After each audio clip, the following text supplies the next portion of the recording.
Hi friends, welcome to mom and me secret. எப்படி இருக்கீங்க எல்லாருமே? நான் ரொம்ப நல்லா இருக்கேன்.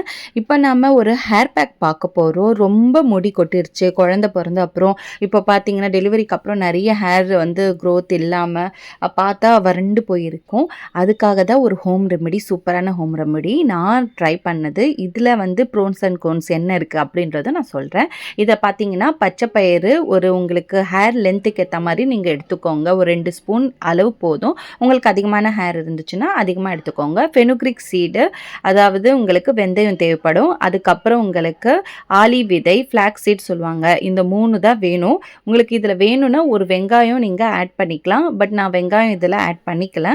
உங்களுக்கு வேணும்னா நீங்கள் ஆட் பண்ணிக்கோங்க. இந்த 3 இன்க்ரீடியன்ட் தான் ரொம்ப இம்பார்ட்டன்ட். இது நீங்கள் ஹேர் பேக் போடும்போது எப்படி ஆகும்னா உங்கள் ஹேர் வந்து நல்லா டென்சிட்டி கூடுறது உங்களுக்கு தெரியும்.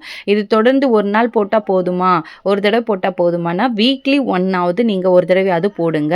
அதே மாதிரி நீங்கள் மந்த்லி 4 ஆகிடும். அதே மாதிரி 3 மந்த்ஸ் நீங்கள் கண்டினியூ யூஸ் பண்ணிங்கன்னா உங்கள் ஹேர் வந்து க்ரோத் ஆகிறது ஸ்டாப்பே ஆகாது.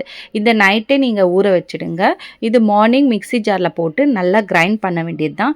கிரைண்ட் பண்ணிவிட்டு இதை வந்து நல்லா வடிகட்டி அந்த இது மட்டும் சாரை மட்டும் எடுத்துக்கிட்டிங்கன்னா ரொம்ப நல்லாயிருக்கும். நான் என்ன பண்ணேன்னா இதை நல்லா வந்து அரைச்சிட்டு கிரைண்ட் பண்ணிவிட்டு அப்படியே தலையில் ஹேர் பேக் போட்டுட்டு அதுக்கப்புறம் நான் க்ளீன் பண்ணிவிட்டு வாஷ் பண்ணிவிட்டு ஆஃபீஸ் கிளம்பிட்டேன். பட் இதில் வந்து நீங்கள் என்ன பண்ணணும்னா ஒரு கிளாத்தில் அதை அரைச்சி அதை போட்டு நல்லா அதை வடிகட்டி எடுத்துக்கணும். அப்போ வந்து உங்களுக்கு திப்பி திப்பியாக அந்த தலையில் இருக்காது. உங்களுக்கு வந்து ட்ரை பண்ணும்போது அது போயிடுது. எனக்கு ஒன்றும் ப்ராப்ளம் கிடையாது. அதனால் நான் அப்படியே போட்டுக்கிட்டேன். இல்லை எனக்கு வந்து அப்படி இருந்தால் பிடிக்காது, நான் வந்து இப்போ ஃபங்க்ஷன் போகிறேன் அப்படின்னா கண்டிப்பாக இந்த மாதிரி போடாதீங்க.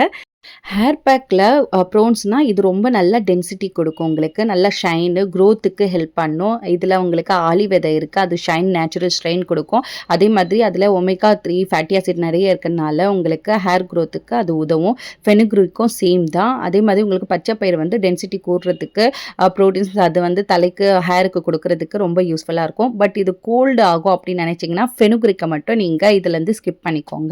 இந்த ஹேர் பேக் நீங்கள் தலையிலேருந்து முடி நுனி வரைக்கும் நீங்கள் அப்ளை பண்ணணும். ஃபுல் லென்த்துக்குமே நீங்கள் அப்ளை பண்ணணும். தலையில் ஸ்கால்ப்புக்கும் போடணும், அதே மாதிரி லென்த்துக்கும் போடணும். அப்போ தான் உங்களுக்கு அந்த வால்யூம் இன்க்ரீஸ் ஆகும், முடியோட டென்சிட்டி அதிகமாகும். யூஸ் பண்ணி பார்த்துட்டு எப்படி இருக்குன்னு சொல்லுங்கள் ஃப்ரெண்ட்ஸ். தேங்க்யூ.